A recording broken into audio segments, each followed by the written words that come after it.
Hello everyone, Ram Ram, नमस्ते, जय माता दी। कैसे हो आप सब? आई होप सारे अच्छे होंगे एंड सारे एंजॉय कर रहे होंगे।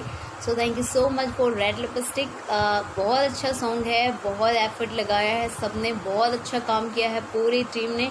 सो first off congrats whole team and जितने भी लोगों ने इसमें काम किया है सबको thank you so much and congratulations guys.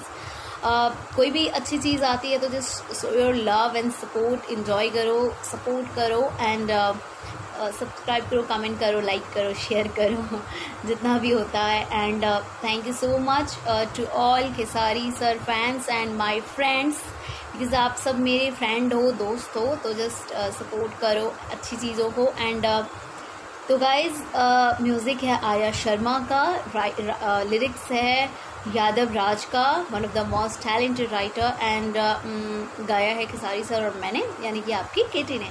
So just enjoy करो red lipstick and it's like me.